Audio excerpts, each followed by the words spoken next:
ఓం నమః శివాయ. ఓం నమో నారాయణాయ. కర్మ నివారణ, నరదృష్టి నివారణ, సంచిత ప్రారబ్ధ ఆగమిక కర్మ నివారణ, తులాభార కాల భైరవాయ నమో నమః. ఓం దిగంబరాయ విద్మహే గజవాహనాయ ధీమహి తన్నో కపాలకాల భైరవ ప్రచోదయాత్. ఓం ఇంద్రాణీ శక్తి దేవ్యై నమోస్తుతే. హరి ఓం. మా ఛానల్కి స్వాగతం. చూస్తున్న వీక్షకులకు, ప్రేక్షకులకు, ప్రియ కాళ భైరవ భగవద్బంధులకి స్వాగతం పలుకుతూ, మమ్మల్ని ఎంతగానో ఆదరిస్తూ ఉండబడినటువంటి ప్రియ సోదర సోదరీమణులకు అందరిపైనను, సనాతన ధర్మ సంరక్షకులకు, జ్యోతిష్య అభిమానులకు అందరికీ కూడా స్వాగతం పలుకుతూ, ఆదివారం అమావాస్య పుష్యమి నక్షత్ర సందర్భంగా అందరికీ నిండు నూరేళ్ల ఆయురారోగ్యాలను ప్రసాదించాలని శ్రీ కాళీ సమేత కాళభైరవ స్వామిని వేడుకుందాం.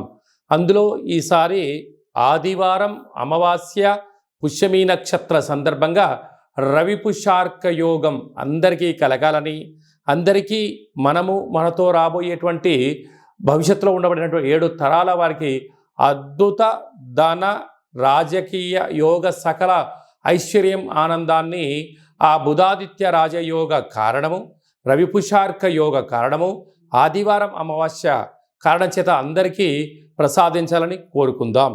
1/8/2024 నుండి 15/8/2024 వరకు పుట్టినటువంటి వారందరికీ కూడా ముందస్తుగా జన్మదిన శుభాకాంక్షలు.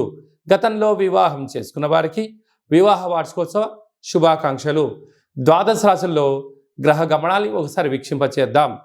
వృషభ రాశిలో కుజుడు మరియు దేవగురు బృహస్పతి సంచార స్థితి, కర్కాటక రాశిలో రవి సంచార స్థితి, సింహరాశిలో బుధ శుక్ర సంచార స్థితి, కన్యరాశిలో కేతు భగవానుడు సంచార స్థితి, కుంభరాశిలో శని భగవానుడు వక్రగమన సంచార స్థితి, మీనరాశిలో రాహు సంచార స్థితితో ద్వాదశ రాశుల్లో గ్రహ గమనాలు ఈ విధంగా ఉన్నాయి.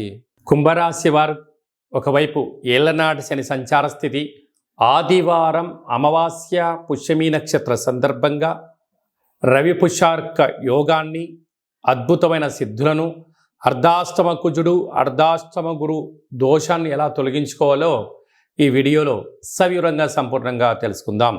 కుంభరాశిలో ఏ నక్షత్రాలు వస్తాయనగా ధనిష్టా నక్షత్రంలోని 3వ పాదం, 4వ పాదం, శతభిష నక్షత్రంలోని 4 పాదాలు, పూర్వాభాద్ర నక్షత్రంలోని 1, 2, 3 పాదములు కలిపితే కుంభరాశి అవ్వడం జరుగుతుంటుంది. అలాగనే చాలామందికి పుట్టినటువంటి కాల సమయంలో డేటా ఆఫ్ బర్త్లు లేనటువంటి కారణం వలన పేరు యొక్క మొదటి అక్షరాన్ని అనుసరిస్తూ ఆ రాశిని తెలుసుకునే ప్రయత్నం చేద్దాం. గో, సా, సి, సు, సే, సో, దా, ది, దుమ్ అనేటువంటి అక్షరాల వారందరూ కూడా కుంభరాశి జాతకులే. కుంభరాశి యొక్క అధిపతి శని భగవానుడు. వీరికి రాశిలోనే శని భగవానుడు వక్రగమన ప్రయాణం అవ్వడం వలన, అర్ధాష్టమ కుజుడు అర్ధాష్టమ గురువు కావడం వలన, అష్టమ స్థానంలో కేతు సంచార స్థితి, గ్రహాలలో అత్యధికమైనటువంటి గ్రహాలు అనుకూలంగా లేని కారణం వలన ప్రతిరోజు సూర్య నమస్కారం చేయడం, తెల్ల జిల్లెడు వృక్షం దగ్గర దీపం పెట్టడం, తెల్ల జిల్లెడు వృక్షం చుట్టూ ప్రదక్షిణ చేయడం, సూర్యాసనాలు, సూర్య నమస్కారాలు యోగాన్ని, అదృష్టాన్ని కలిగిస్తాయని చెప్పి గమనించాలి. పక్షులకైనటువంటి కాకికి ఆహారాన్ని ఏర్పాటు చేయడం, పితృదేవతల యొక్క గతించిన వారి యొక్క ఆశీస్సులు అని చెప్పి గమనించాలి. కుక్కలకు ఆహారాన్ని, మద్యాన్ని పోయడం వలన రుణ సమస్యలు, రోగ సమస్యలు తొలగిపోతాయని చెప్పి గమనించాలి.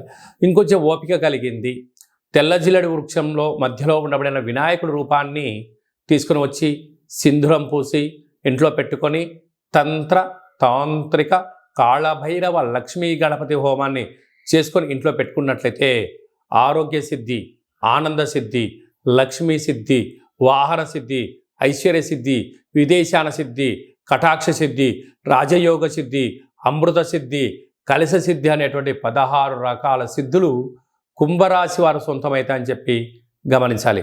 కనుక మనమందరము కూడా ఈ చిన్న పరిహారాన్ని చేసుకుందాం. వక్ర గమనంలో శని దోషాన్ని తొలగించుకుందాం. గ్రహ దోషాలు తొలగించుకొని ఐశ్వర్యానికి ఆనందానికి మనమే కేంద్ర బిందువులో అవుదామని చెప్పి గమనించాలి. కనుక మీ జన్మ నక్షత్రం రోజున అష్టమి అమావాస్య తిథి ఎందున దూర వాయు జల ప్రయాణాలు పెట్టుకోవద్దు. వీలైనంత వరకు మౌనం, ధ్యానం, ఆధ్యాత్మికత, ప్రశాంతతకు కేంద్ర బిందువు మీరు అవ్వగలిగితే మంచి కాలము మీదే అని చెప్పి గమనించాలి. సాఫ్ట్వేర్, హార్డ్వేర్, యానిమేషన్స్, క్రియేటివిటీ రంగాలు, వ్యవసాయ సోదరీమణులు, గృహ భవనాలు, హోటల్ వ్యాపారాలు, నీటి వ్యాపారాలు, పెరుగు, పాల ఉత్పత్తులు చేసే వారందరికీ ఇది చాలా మంచి కాలము అని చెప్పి గమనించాలి.